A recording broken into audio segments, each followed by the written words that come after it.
Both Presidents Kennedy and Reagan, adamant Cold Warriors both, none would be accused of being friends to the Russians, always maintained open communication with the leaders of Russia to avoid escalation into nuclear conflict.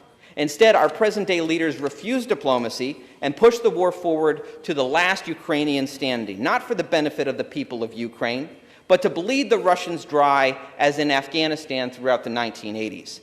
This posture isn't for the Ukrainian people. This isn't for the American people. This is for the empire that now stands in the place of our once proud republic on a mountain of corpses to maintain global hegemony. That's why in 2014, then Vice President Joe Biden oversaw the overthrow of the democratically elected president of Ukraine, Viktor Yanukovych. His crime was not signing a trade deal with the European Union.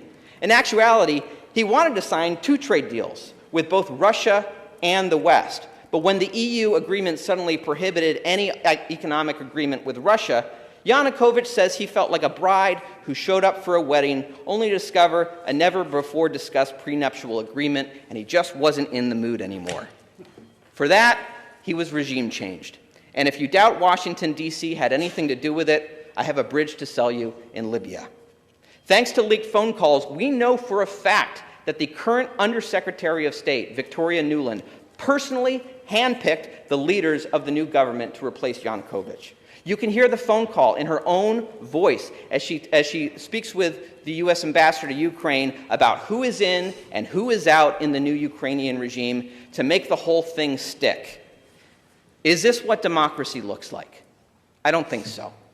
And after the coup, the new government, urged on by local neo-Nazi groups like the Azov Battalion, and when I say neo-Nazi groups, I don't mean in the parlance that's often thrown around today. I mean actual Adolf Hitler-loving neo-Nazis who welcomed the German invasion during World War II.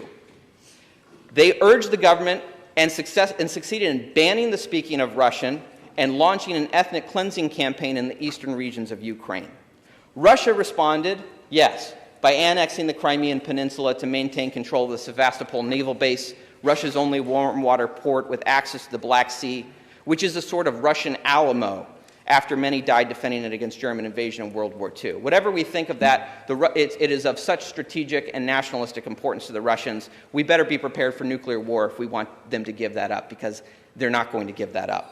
But at the same time, he rejected petitions from ethnically Russian people in the Donbass region of eastern Ukraine, now at the center of the war, who wanted to secede and join Russia.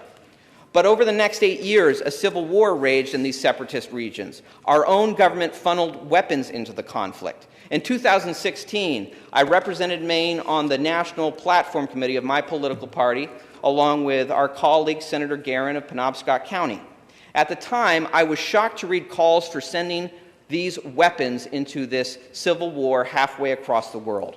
That's why I opposed that language and fought to strike it from the document, warning that these policies could escalate into a nuclear conflict. And 7 years later, here we are, living under the shadow of it all.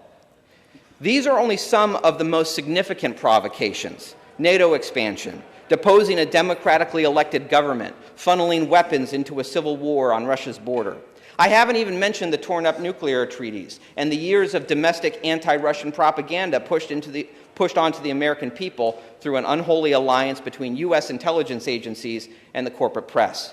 Do you all remember that report that Vladimir Putin was putting bounties on U.S. soldiers in Afghanistan? That story was as false as the reports of Iraqi soldiers ripping Kuwaiti babies from incubators in the lead-up to Desert Storm. Pure war propaganda. It was completely debunked. This disinformation was planted in the media by, quote, anonymous intelligence officials in the lead-up to a major U.S. election. But if you ever read a retraction, you were lucky to find it on page 36 after months of front-page coverage. That's how war propaganda works with the war machine. Lie, rinse, repeat, and never apologize.